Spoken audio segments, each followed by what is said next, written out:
আজকে আমরা রসায়নের খুবই গুরুত্বপূর্ণ একটা জিনিস সলভ করব, সেটা হচ্ছে কি জারণ সংখ্যা নির্ণয়। এই জারণ সংখ্যা নির্ণয় এটি কিন্তু খুবই গুরুত্বপূর্ণ একটি প্রশ্ন এবং এটি হচ্ছে গ দাগের একটি প্রশ্ন। তুমি যদি এসএসসি অথবা স্কুল যে কোনো পরীক্ষায় বলো না কেন, আমাদের কিন্তু এই জারণ সংখ্যা নির্ণয় গ নম্বর প্রশ্নে দিয়ে দেয়, ঠিক আছে? তো আজকের পর তোমার এই জারণ সংখ্যা নির্ণয় নিয়ে আর বিন্দু মাত্র সমস্যা থাকবে না। তো আজকের ক্লাসে আমরা যৌগগুলোর ক্ষেত্রে কিভাবে জারণ সংখ্যা নির্ণয় করতে হয় এবং আয়নগুলোর ক্ষেত্রে কিভাবে জারণ সংখ্যা নির্ণয় করতে হয় একদম পুরোপুরি একদম পানি ভাবটা বানায় ফেলবো। বুঝতে পেরেছো? একটি মাত্র ক্লাসের মাধ্যমে তুমি জারণ সংখ্যা যৌগের ক্ষেত্রে এবং আয়নের ক্ষেত্রে কিভাবে বের করবা একদম পুরো জলের মতো ক্লিয়ার হয়ে যাবে, ঠিক আছে? তো চলো আমরা ক্লাসটা আজকে শুরু করি। তুমি প্রথমেই দেখো যে যৌগ কোনগুলো আর আয়ন অবস্থা বলতে কোনগুলোকে বোঝানো হয়েছে। তুমি মনে রাখবা যে যৌগ হলো হচ্ছে এই যে এইগুলো, এরকম আমি কিন্তু উপরে লিখে দিছি যে যৌগের ক্ষেত্রে জারণ সংখ্যা নির্ণয়। তুমি ভালো করে দেখবা যে যৌগমূলকের ক্ষেত্রে তোমার উপরে কোনো চার্জ থাকবে না। বুঝতে পেরেছো? যৌগ কোনগুলো কিভাবে চিনবানো যৌগগুলোকে, উপরে তোমার কোনো চার্জ থাকবে না, যেমন কি -3 -2 -2 এরকম কোনো চার্জ উপরে থাকবে না। এগুলো হচ্ছে কি যৌগ। বুঝতে পেরেছো? দেখো তো পটাশিয়াম পারম্যাঙ্গানেট, এর কি উপরে কোনো চার্জ আছে? চার্জ নাই। তারপরে কি দেখো তো পটাশিয়াম ডাইক্রোমেট, উপরে কি কোনো চার্জ আছে? -1 -2 এরকম জাতীয় কোনো কিছু আছে? নেই। দ্যাট মিন্স ওরা কি যৌগ। বুঝতে পেরেছো? আচ্ছা, এবার আয়ন কোনগুলো? তুমি মনে রাখবা আয়নের ক্ষেত্রে কি হয়, উপরে তোমার কি থাকে? চার্জ থাকে। তুমি উপরে চার্জ দেখে বুঝে নিবা যে ওইটা কি আমাদের আয়ন। তুমি দেখো তো এখানে সালফাইড কি রয়েছে, উপরে দেখো তো -2 রয়েছে, তার মানে কি রয়েছে? এটা আয়ন অবস্থায় রয়েছে। আচ্ছা, ফসফেট দেখো তো উপরে কি 3 রয়েছে, দেখতে পাচ্ছ? তাহলে এইগুলো কি চার্জ যুক্ত রয়েছে। তাহলে মানে আমরা বুঝলাম যে উপরে যদি চার্জ থাকে ওইগুলো হচ্ছে আয়ন, আর যদি কোনো চার্জ টার্জ কিছুই না থাকে সেগুলো কি যৌগ হিসেবে বিবেচনা হবে। ভিডিওটা বোঝাতে পেরেছি? যৌগ কোনগুলো আর আয়ন কোনগুলো। চলো এখন আমরা ধাপে ধাপে সলভ করব। তো এখন আমরা জারণ সংখ্যা নির্ণয় করব। দেখো কি সহজে আমি তোমাদেরকে জারণ সংখ্যা নির্ণয় শেখাই। তুমি প্রথমত দেখো তো আমি তোমাকে প্রথমটা কি দিছিলাম? প্রথমটা বলেছিলাম যে H2SO4 অর্থাৎ সালফিউরিক অ্যাসিডের, আমি তোমাকে বলেছিলাম যে এস এর জারণ সংখ্যা কত, এটা বলেছিলাম না আমি তোমাকে যে সালফিউরিক অ্যাসিডে এস এর জারণ সংখ্যা কত। তুমি সবসময় মনে রাখবা যেইটা নির্ণয় করার কথা বলবে, আমি তোমাকে এখানে কি এস নির্ণয় করার কথা বলেছি না, ওইটা ইজিক্যাল টু তুমি এক্স ধরে নিবা। ওইটা ইজিক্যাল টু কি ধরে নিবা? তুমি এক্স ধরে নিবা। তাহলে আমাদের কি হবে? সুবিধা হবে। দেখো ধরি আমার এখানে কিসের কথা বলেছে? সালফারের জারণ সংখ্যা নির্ণয় করার কথা বলেছে। তাহলে ধরি যে এস ইজিক্যাল টু কি এক্স। আচ্ছা, এইবার একটা জিনিস শোনো, সবসময় মনে রাখবা যে জারণ সংখ্যা নির্ণয়ের ক্ষেত্রে যৌগের জারণ মানটা কি হবে? শূন্য হবে। টোটাল যৌগের জারণ মানটা কত? শূন্য। তাহলে এই যে আমাদের যৌগটা ছিল সালফিউরিক অ্যাসিড H2SO4, তাহলে এই যৌগের জারণ মান কত হবে? শূন্য। এটা বুঝছো? টোটাল যৌগের জারণ মান কত হবে? শূন্য। আচ্ছা, এবার দেখো এই যে +1, ঠিক আছে? আমরা জানি হাইড্রোজেনের জারণ মান কত? +1। তাহলে +1 এর সাথে কত রয়েছে দেখো তো? 2। তাহলে 2 কি হবে? গুণ হবে। অর্থাৎ আমরা জানি অণুর সংখ্যা কি করতে হয়? গুণ করতে হয় এবং পাশাপাশি কি করতে হয়?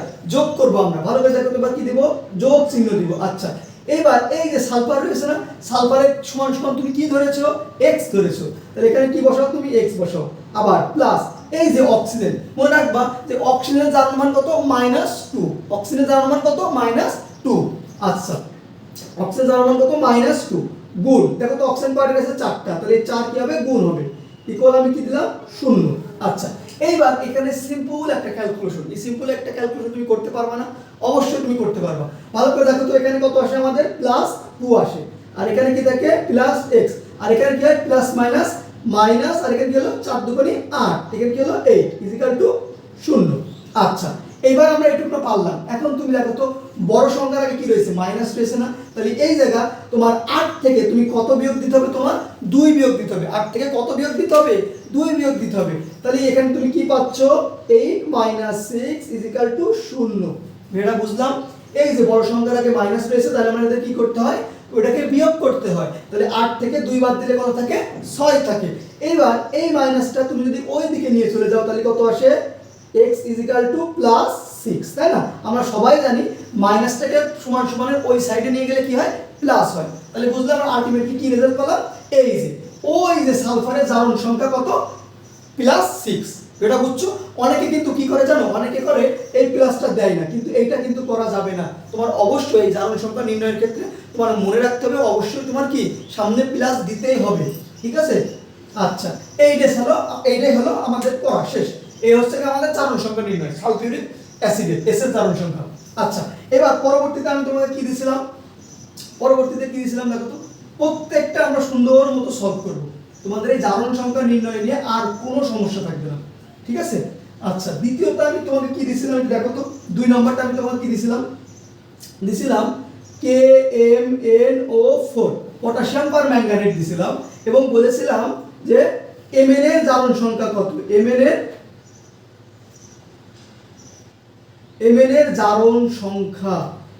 এর জারণ সংখ্যা কত এটা তুমি বের করো। তাহলে সুন্দরভাবে আমি তোমাকে কিসের বের করার কথা বলেছি, Mn এর জারণ সংখ্যার কথা বের করার কথা বলেছি, অর্থাৎ ম্যাঙ্গানিজের জারণ সংখ্যা বের করার কথা তোমাকে বলেছি। আচ্ছা, তাহলে তুমি এখানে কি করবা, ধরবা যে ধরি আমাদের Mn কি x, ঠিক আছে। আর এই যে টোটাল যৌগ পটাশিয়াম পার ম্যাঙ্গানেট, এই টোটাল যৌগের জারণ মান কত হবে, 0। আচ্ছা, তাহলে এখানে আমরা লিখি যে KMnO4 0। আচ্ছা, এখন দেখো পটাশিয়ামের জারণ মান কত, +1, পটাশিয়ামের জারণ মান কত, +1, তারপরে কত হবে, এই যে এটা তুমি কি ধরেছো, x ধরেছো, তাহলে এটা কি x দিলে। আচ্ছা, প্লাস, এবার তুমি জানো যে অক্সিজেনের জারণ মান কত, -2, তাহলে অক্সিজেনের জারণ মান কত হবে, -2। এবার দেখো তো কি হবে, গুণ 4 0। আচ্ছা, তাহলে এখানে তুমি কি পাচ্ছ, এখানে পাচ্ছ +1, এখানে কি পাচ্ছ x, আর প্লাস মাইনাসে মাইনাস, 4 দুগুণে কত হবে, -8 0। আচ্ছা, এবার তুমি দেখো তো সেম জিনিস 8 থেকে একবার দিলে আমরা x এর মান কত পাবো, 7 0। আচ্ছা, ভালো করে দেখো তো, এবার এই মাইনাসটা তুমি যদি সমান সমানের ওই দিকে নিয়ে যাও তাহলে কি পাও, তুমি এখানে x কি পাবা, +7, এটাই কি আমাদের অ্যানসার হয়ে গেল না। দেখো তো কত সোজা, কি সমস্যা হচ্ছে, কোনো বিন্দু মাত্র সমস্যা হচ্ছে জারণ সংখ্যা নির্ণয়ের ক্ষেত্রে, বলো তো, আশা করি তোমাদের কোনো সমস্যা হচ্ছে না।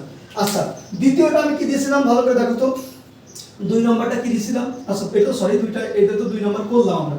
3 নম্বরটা কি ছিল, 3 নম্বরটা ছিল মেবি পটাশিয়াম ডাইক্রোমেট। আচ্ছা, 3 নম্বরটা আমরা সলভ করি, সেটা কি ছিল, সেটা ছিল K2Cr2O7, ঠিক আছে, পটাশিয়াম কি ছিল, ডাইক্রোমেট ছিল। আচ্ছা, এখানে কি বলেছিলাম তোমাকে, এখানে বলেছিলাম যে ক্রোমিয়ামের জারণ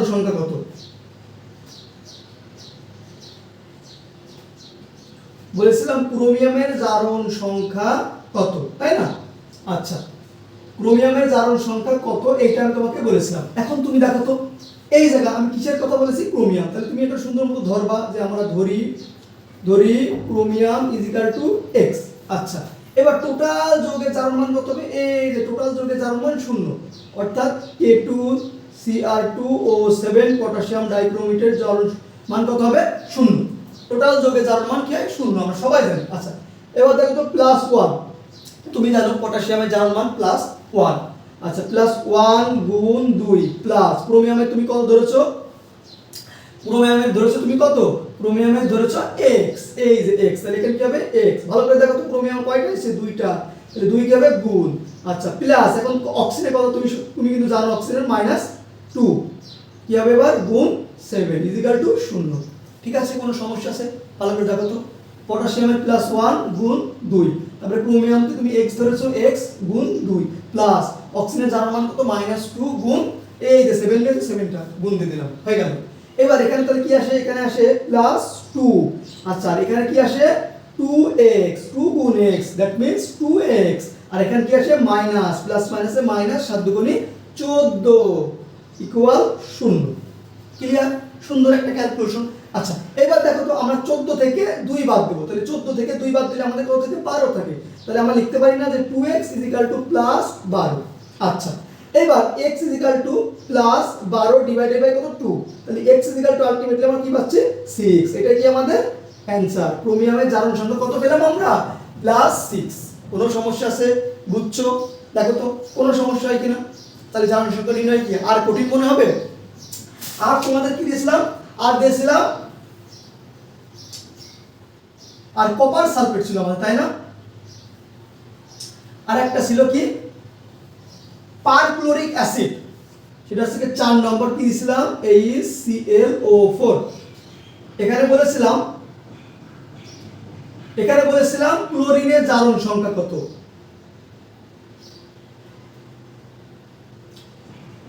ক্লোরিনের জারণ সংখ্যা কত?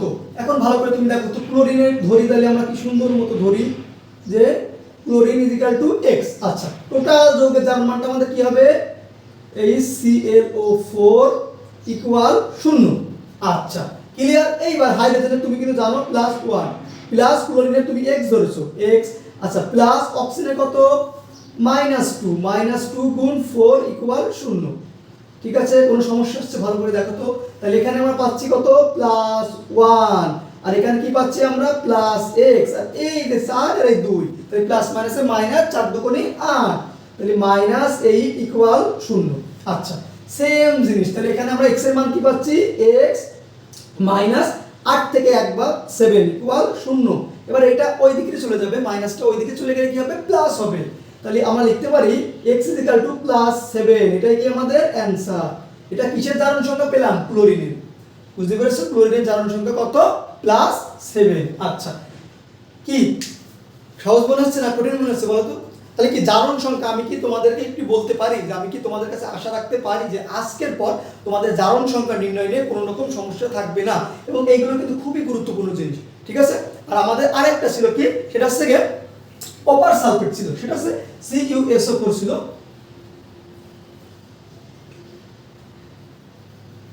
তাহলে এখন আমরা এইটা সলভ করব। সলভ করার পরে আমি তোমাদেরকে আয়নে চলে যাব।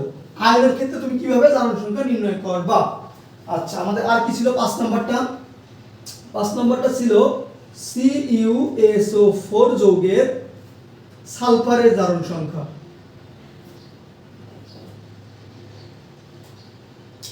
সালফারের জারণ সংখ্যা। আচ্ছা, তুমি ভালো করে এবার দেখো তো। ঠিক আছে, সেম জিনিস, সেম কাজ করব। আমি কিসের কথা বলেছি? সালফার বলেছি। তাহলে তুমি সুন্দর মতো ধরো যে S = x। আচ্ছা, টোটাল যৌগের জারণ মানটা জন্য আমাদের কি ছিল? 0 ছিল। এটা কিন্তু A না, এটা U। আচ্ছা, তাহলে CuSO4 ইকুয়াল 0। আচ্ছা, এখন কপারের জারণ মান কত? কপারের জারণ মান +1। কপারের জারণ মান কত? কপারের জারণ মান কত? +2 না? কপারের জারণ মান কত? +2। আচ্ছা, +2, এই জায়গা প্লাস দিলাম। সালফার ইকুয়াল টু কি জানি আমরা? x। আচ্ছা, প্লাস এই যে এটা কি হবে? অক্সিজেন -2 গুণ 4 ইকুয়াল এইদিকে 0। আচ্ছা, এইবার আমরা এখানে কি পাচ্ছি? এখানে পাচ্ছি +2, এখানে পাচ্ছি +x, আর প্লাস মাইনাসে মাইনাস, 4 দুগুণে 8, তাহলে এখানে কি হবে? -8 ইকুয়াল 0। আচ্ছা, বা এখন ভালো করে দেখো তো, আমরা x এর মান কি পাই? x এর মান কি পাচ্ছি দেখো তো?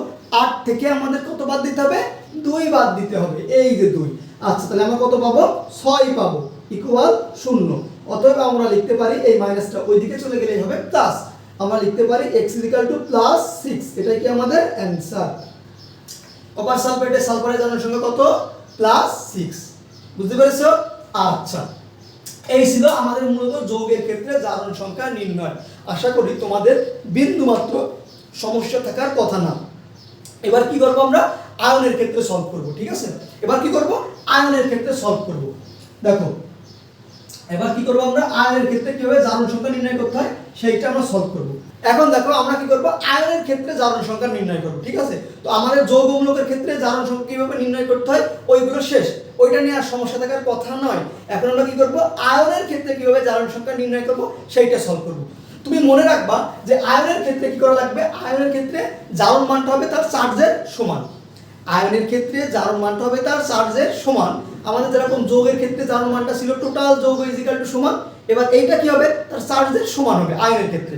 যেমন কি দেখো তো, এই যে আমি তোমাকে প্রথমে কি দিছিলাম? প্রথমে দিছিলাম সালফাইড SO3, উপরে কি ছিল? 2- ছিল। আচ্ছা, এখন আমি তোমাকে বলেছিলাম যে S এর জারণ সংখ্যা কত? S এর জারণ সংখ্যা, হ্যাঁ, S এর জারণ সংখ্যা কত? তাই না? এরকম একটা দিয়ে বললো যে S এর জারণ সংখ্যা কত তুমি বের করো। ঠিক আছে, আচ্ছা, তাহলে আমরা ধরি সেম জিনিস ধরবো আমরা কি? S বের করবো। তাহলে ধরি S = কি আমাদের x। এইবার একটু লক্ষ্য করো, এখানে কি রয়েছে? সালফাইড না? SO3 ইকুয়াল, তুমি এখানে কি দিবা? এই যে চার্জ রয়েছে না, এই চার্জটা এখানে বসাবা। আয়নের ক্ষেত্রে জারণ মানটা হবে কি? তার চার্জের সমান। বুঝতে পেরেছো? তাহলে এখানে কত বসাবা তুমি? টু। আমরা যেরকম যৌগমূলকের ক্ষেত্রে কি করছিলাম, যেরকম করছিলাম H2 H2 SO4 ইকুয়াল কি দিছিলাম, শূন্য দিছিলাম না। টোটাল যৌগে জারণ মান আয়নের ক্ষেত্রে, যৌগমূলকের ক্ষেত্রে কি ছিল, শূন্য ছিল। আর আয়নের ক্ষেত্রে কি হবে, এই চার্জটা এখানে বসাতে হবে। বুঝতে পেরেছো? এই উপরের চার্জটা কি করতে হবে, এই ডান সাইডে বসাতে হবে। যার মানে হলো আয়নের ক্ষেত্রে জারণ মানটা হবে তার চার্জের সমান। আশা করি বুঝাতে পেরেছি। আচ্ছা, এই গেল। তাহলে এবার আমরা করব, আমরা দেখো তো এটা কি করতে পারি, এটা equal to s equal to আমরা কি ধরেছি, x ধরেছি, x প্লাস -2 ইজিক্যাল টু এখানে কত আছে -2। ঠিক আছে, -2 ও সরি -2 গুণ 3 রয়েছে না, এই তো 3 ইজিক্যাল টু -2। আচ্ছা, ভালো করে দেখো এবার x, তাহলে এখানে কি আসবে দেখো তো, প্লাস -6, তাহলে -6 ইকুয়াল -2। তাহলে এই মাইনাসটা ওইদিকে যে কি হয়ে যাবে, প্লাস হয়ে যাবে। তাহলে x ইজিক্যাল টু আমরা কি লিখতে পারি, -2 প্লাস 6। অতএব x ইজিক্যাল টু প্লাস কি 6 থেকে 2 বাদ, তাহলে কি হবে, তাহলে কি হবে আমাদের বলো, 4। এটা হচ্ছে আমাদের অ্যানসার। এটা কি আমাদের অ্যানসার। পারলাম আমরা, পেরেছি। সালফাইডের এসে জারণ সংখ্যা নির্ণয় করতে পেরেছি আমরা, কোনো সমস্যা আছে? আচ্ছা, এইবার আমরা কি করব, ফসফাইডেরটা করব। 2 নম্বর কি বলেছিলাম আমি তোমাকে, 2 নম্বর দিয়েছিলাম ফসফেট, তাই না? 2 নম্বর দিয়েছিলাম কি, ফসফেট। সেটা হচ্ছে গিয়ে কি ছিল আমাদের, PO4 3 এবং আমি তোমাকে বলেছিলাম এখানে P এর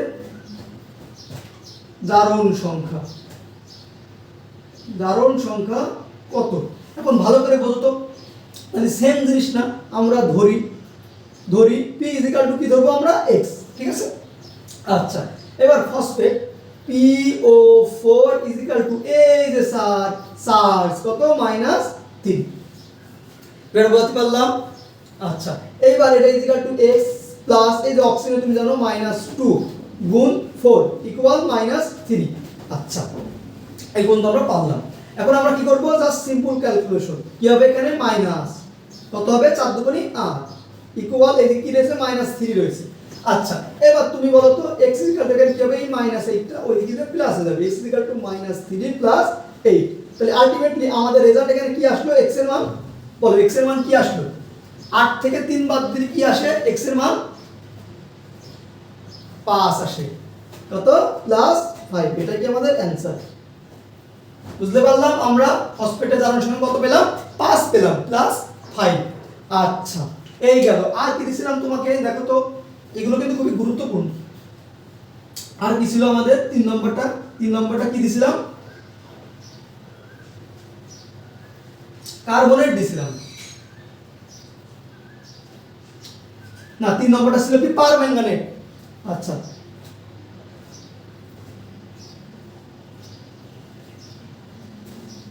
মাইনাস ছিল, এরকম ছিল না। এবং এটা হচ্ছে যে Mn এর জারণ সংখ্যা, Mn এর জারণ সংখ্যা নির্ণয়। বুঝতে পেরেছো? তাহলে Mn ইজিক্যাল টু আমরা কি করব, x ধরে নিলাম। আচ্ছা, এবার টোটালটা কি হবে, জারণ মান এই যেটা চার্জের সমান। তাহলে অতএব Mn ও 4 ইজিক্যাল টু, এখানে মাইনাস থাকা মানে ওখানে কি আছে, -1 আছে। ঠিক আছে, এরকম যদি মাইনাস থাকে অথবা প্লাস থাকে, তার মানে ওখানে কি করতে হয়, সেটা মাইনাস একটা থাকা মানে কি, ওইখানে -1 হয়েছে।